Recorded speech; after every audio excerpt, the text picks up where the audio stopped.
At this point in the course, I have introduced you to both the gravitational potential energy and the potential energy stored in a spring which has been extended or compressed. So this is the formula for gravitational potential energy. And since we've been using this for a bit now, I'll skip the review. The spring potential energy is newer. The idea of the spring potential energy is that if you have a spring at its resting length, then the potential energy stored in the spring is zero. On the other hand, if you extend the spring, then you store potential energy in the extension of the spring, and the spring potential energy is then half the spring constant times the square of the extension. On the other hand, if you compress the spring, you also store energy in the spring. The energy stored in a compressed spring is 1/2 the spring constant times the square of the compression of the spring. In a process where only gravitational forces and spring forces act, we can write that the change in the kinetic energy plus the change in the gravitational potential energy plus the change in the spring potential energy is equal to zero. So we have an example problem here, which is going to use the spring potential energy, and we're going to solve this problem using the same handout for mechanical energy conservation that we've been using in a few of the previous problems. So let's look at the problem. We start with a spring which is at its resting length, but then we're going to come in and compress the spring by a distance x.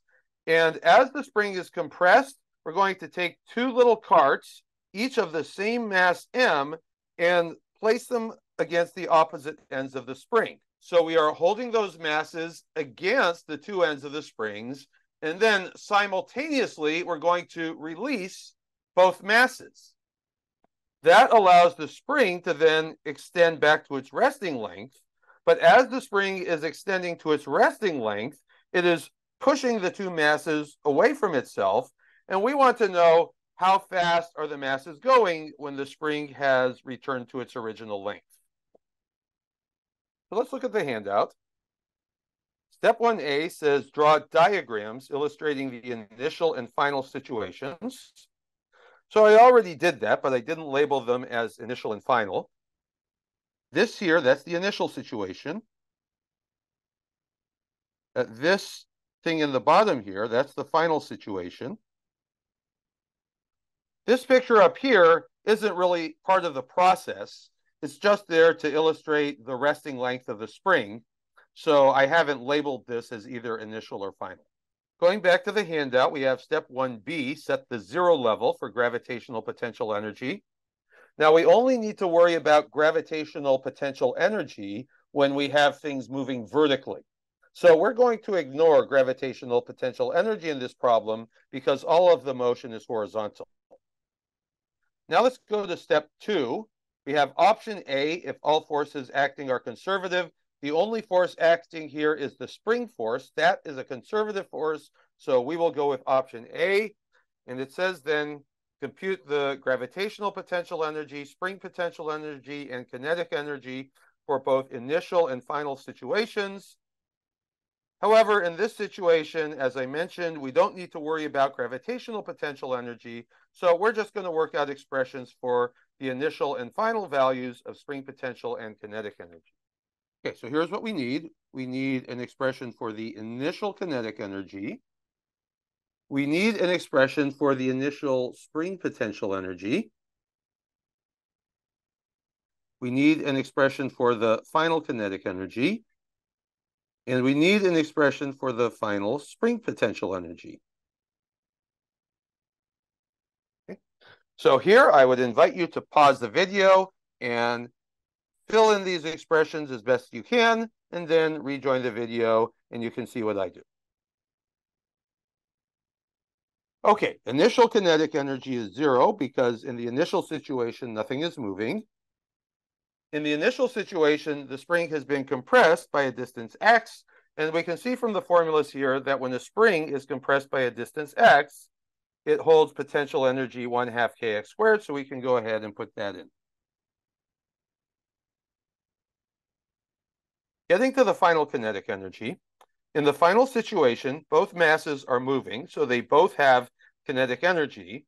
Now we can ask, is one of them moving faster than the other? Well, we would expect here that the carts are moving equally fast because they have equal masses and they were released at the same time as each other. So we would expect to have symmetry where both carts end up moving away from the spring at equal speeds.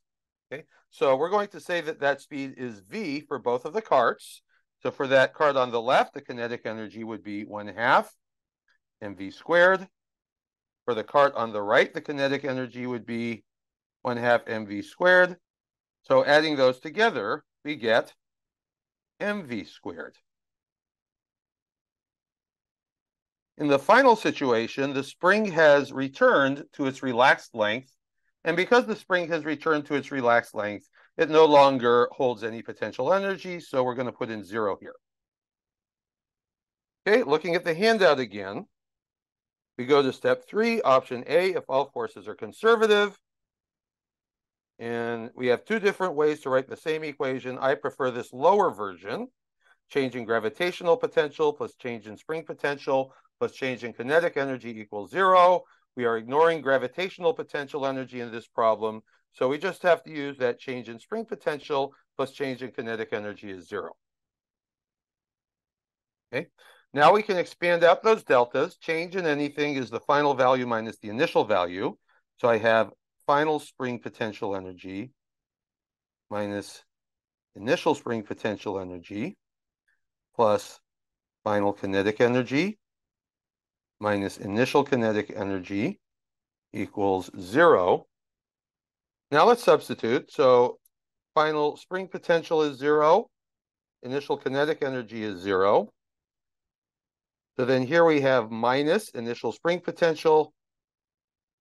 So minus 1/2 kx squared plus final kinetic energy, which is just mv squared.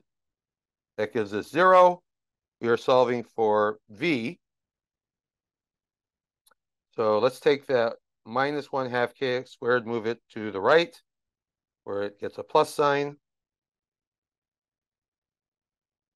Now divide through by the mass.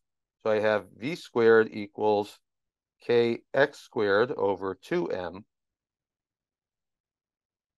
You then have v equals kx squared over 2m square root. So let's make our substitutions. K is, from over here, 40 newtons per meter. X, 20 centimeters, but I'm going to convert that to meters.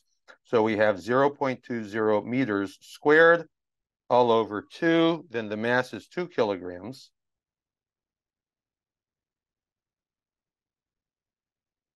And all of that square root. Now, I think this will be a great exercise in unit checking.